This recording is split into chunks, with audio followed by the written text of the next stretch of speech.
Good morning, everyone. Very good morning, please have a seat. Thank you, sir. जी, आपका नाम शिवानी है। Yes, sir. Shivani, आप दिल्ली से हैं? जी, sir. जी, यूपी में आना चाहती हैं? जी, एक्सप्लेन कीजिए मुझे, आप आपने यूपी से क्यों फॉर्म भरा है और आप यूपी में सर्वाइव कैसे करेंगी? सर बिकॉज दिल्ली में कोई आरआरबी है नहीं, तो सर इसलिए यूपी से मैंने फॉर्म फिल किया है। एंड सर मैं सर्वाइव कर सकती हूँ बिकॉज मैं पीजी में अकेले रहती हूँ, तो मैं अपना सारा काम खुद ही करती हूँ, तो I can easily manage in UP. कहीं भी आपकी पोस्टिंग कर देंगे जी, आप सर। मैम। आप बीकॉम की स्टूडेंट हैं? जी sir. Okay, what is the use of balance sheet for a bank और any company? Okay sir, balance sheet में हमारे एसेट्स कितने हैं और लाइबिलिटीज कितनी है, सर वो पता चलता है। और सर बेसिकली ये ईयर्स के एंड पे बनाई जाती है, फाइनेंशियल स्टेटमेंट होती है। सो दैट्स कितना प्रॉफिटेबिलिटी है किसी कंपनी की, वो कोई शेयर होल्डर आराम से देख सकता है, और कंपनी में इन्वेस्ट करना हो तो वो बैलेंस शीट देख के कर सकता है। Okay, what is banking reconciliation statement? Okay sir, banking reconciliation statement sir basically bank में जो बैंक की पासबुक होती है और जो कस्टमर की कैश बुक है, वो अपना बैलेंस जो है वो उसे टैली करेगा। अगर जैसे कि कोई भी मिसमैच होता है तो उसे पता चल जाएगा। लाइक हमने चेक दे दिया, उसने प्रेजेंट ही नहीं किया बैंक के अंदर, तो हमने रिकॉर्ड कर लिया बट वो बैंक की पासबुक में नहीं आया, तो जो मिसमैच होगा हम आराम से देख सकते हैं। What is twin balance sheet issue? Okay sir, जैसे बैंक ने किसी को लोन दिया और वो लोन जो है वो एनपीए हो गया, सो डैट अगर वो एनपीए हो गया तो वो बैंक के लिए लॉस हो गया। एंड जो कस्टमर की जो बैलेंस शीट है उसके अंदर भी उसने नहीं किया तो उसकी भी वो लाइबिलिटी में आएगा, तो सर इसीलिए वो ट्विन बैलेंस शीट प्रॉब्लम होगी दोनों में। अभी एग्रीकल्चर मिनिस्टर कौन है? Sir mister Narendra Singh Tomar. Who is chief justice of India? Sir mister N P Ramana. Justice N V Ramanna. Okay what is MSP बेटा? Sir MSP stands for minimum support price. Sir basically जो government है वो agriculture produce के लिए एक minimum price set करती है, जिससे कि उससे कम प्राइस में कोई नहीं खरीद सकता। सो डैट एक मतलब गारंटी रहती है कि आप इससे कम प्राइस पे नहीं खरीद सकते। सर, अच्छा बताइए, बैंक जो लोन देती है, लोन कितने प्रकार का होता है? Sir basically sir loan secured loan होता है और अनसिक्योर्ड लोन होता है। ओके, जी सिक्योर लोन में क्या क्या लोन दे सकते हैं हम एक बोरोवर को? हम सर कुछ पता हो आपको? सर सिक्योर्ड लोन में कौन से लोन दे सकते हाँ हैं? जी, हाँ जी।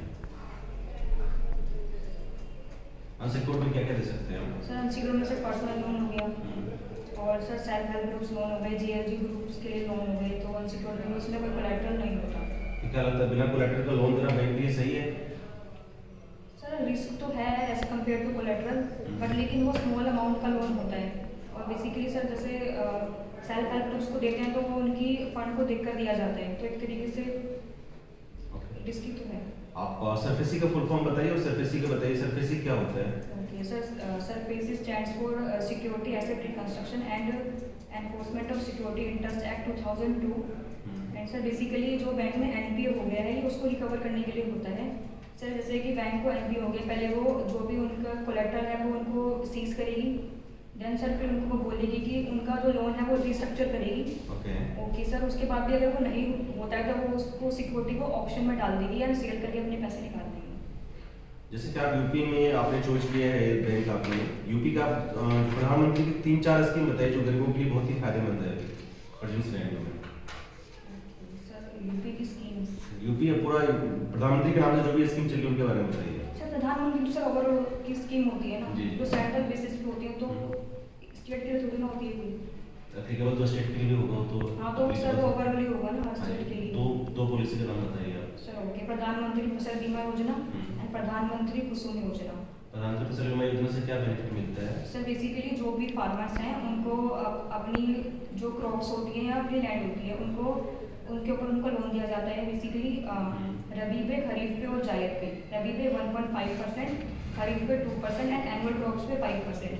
बेसिकली ये जो 3 इयर्स के लिए जो क्रॉप हो जाती है उनकी प्रोडक्शन उनके लिए ही दिया जाता है। अच्छा, जो आरआरबी है उसको नबार्ड को सब्सिडी देती है, आपने सुना होगा नबार्ड की स्थापना कब हुई थी नबार्ड का? सर 12 जुलाई 1982।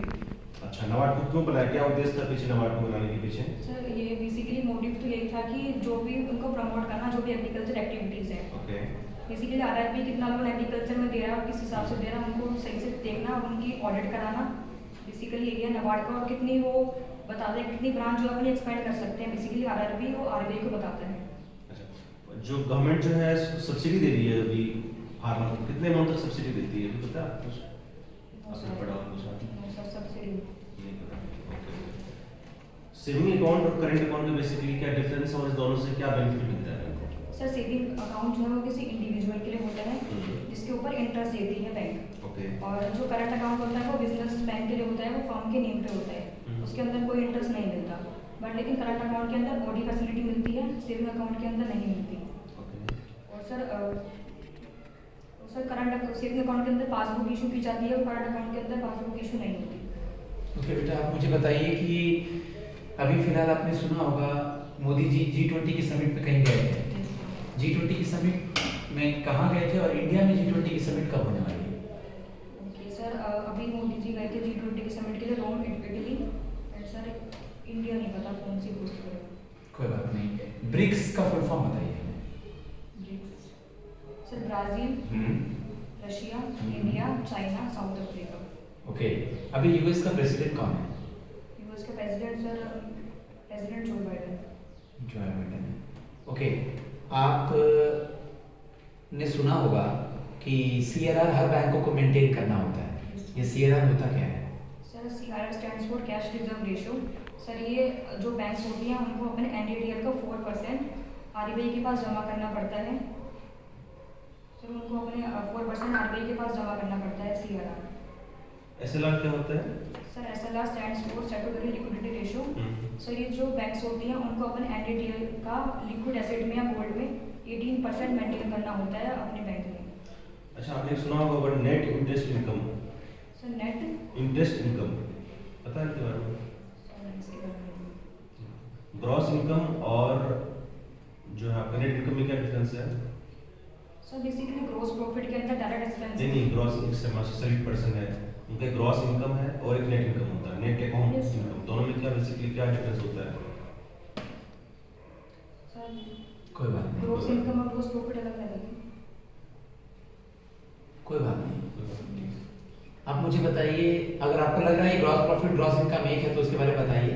सर ग्रॉस प्रॉफिट में तो सर सारे ऑपरेटिंग एक्सपेंसेस आते हैं और नेट इनकम के लिए उसमें से डेप्रिसिएशन माइनस किया जाता है तो वो नेट निकलता है।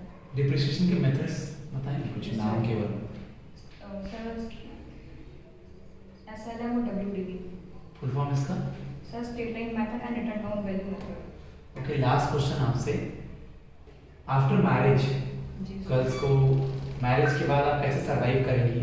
क्योंकि आपकी फैमिलीज हो जाएंगी, आपको बैंक भी देखना होगा, तो how will you survive after marriage? Yes right question.